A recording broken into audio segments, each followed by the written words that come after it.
السلام علیکم. آج کا ہمارا جو مختصر ٹاپک ہے ماضی تمنائی کے بارے میں. ماضی تمنائی ایک ایسا فعل ہے جو ماضی میں گزرے ہوئے زمانے میں کسی تمنا کو، کسی خواہش کو ظاہر کرتا ہے. ٹھیک ہے. ماضی تمنائی ایسا فعل جو ماضی میں گزرے ہوئے زمانے میں کسی خواہش کو ظاہر کرے، کسی تمنا کو ظاہر کرے.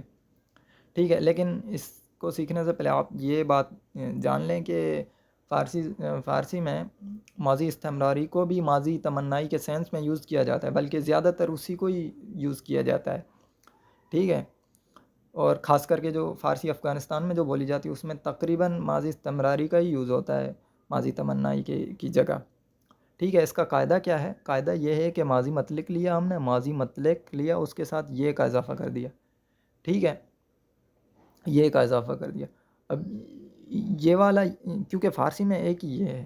فارسی میں جو ہم اردو میں دو طرح کے ہوتے ہیں نا، تلفظ کے لحاظ سے دو طرح کی یہ ہوتے ہیں، تو فارسی میں ایک ہی یہ استعمال ہوتا ہے. تو اس کا تلفظ بھی میں یہاں پر کر دیتا ہوں. اس کا تلفظ اس یہ کی طرح ہوگا. ٹھیک ہے. تو ہمارے پاس مصدر ہے دیدن. دیدن، دیدن کا ماضی مطلق دید.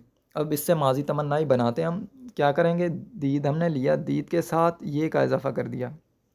یہ کا اضافہ کر دیا تو ہمیں کیا مل گیا؟ دیدے. تلفظ میں نے لکھ دیا تاکہ آپ کو پریشانی نہ ہو. دیدے، دیدے. تو اس کا مطلب کیا ہوگا؟ وہ دیکھتا، کاش کہ وہ دیکھتا. دیدے. ٹھیک ہے. تو ہمارے پاس ایگزامپلس ہیں، تھوڑے سے ایگزامپل ہی لکھے ہیں ہم نے. کاش اسلم بلاہور رفتے. رفتے یاد رکھیں. اب دیکھیں میں اس کو کس طرح اس کا تلفظ کر رہا ہوں، اس پر آپ کو. کاش اسلم بلاہور رفتے. رفتے. کاش اسلم لاہور گیا ہوتا. ٹھیک ہے. کاش این کار را نکردم. اب دیکھیں کرد ماضی مطلق، کردن کا ماضی مطلق، کردن کا ماضی مطلق کرد کے ساتھ جو ہے وہ واحد متکلم کا صیغہ لگا دیا، کردم. کردم یعنی میں نے کیا. کردم. کردم کے بعد ہم نے لگایا ہے یہ جو ہے ماضی تمنائی کا.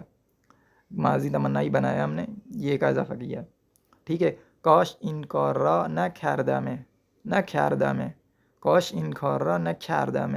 کاش یہ کام میں نہ کرتا. کاش یہ کام میں نہ کرتا. ٹھیک ہے. کاش این کار را نکردم. کردم. اب اس کو کردم کو آپ نے سمجھنا ہے.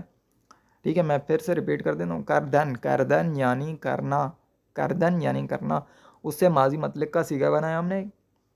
کیا بنے گا ماضی مطلق کا صیغہ؟ کرد. کرد. ٹھیک ہے. کرد. اس کے ساتھ ضمیر لگا دی. کس کی ضمیر لگا دی؟ واحد متکلم کی. تو بن گیا کردم. کردم. کردم بن گیا. ٹھیک ہے. کردم کے ساتھ ہم نے ماضی تمنائی بنانے کے لیے یہ اٹیچ کر دیا، تو ہمیں کیا مل گیا؟ کردم. کردم. کاش این کار را نکردم. کاش یہ کام میں نہ کرتا. اونها آمدند. اب آمد ہے ماضی مطلق، اس کے ساتھ کیا ہے کہ جمع غائب کا صیغہ لگا دیا، تو کیا مل گیا؟ آمدند. آمدند کے ساتھ ماضی تمنائی بنانے کے لیے یہ اٹیچ کر دیا. اونا آمدندے. آمدندے. آمدندے وہ لوگ آتے.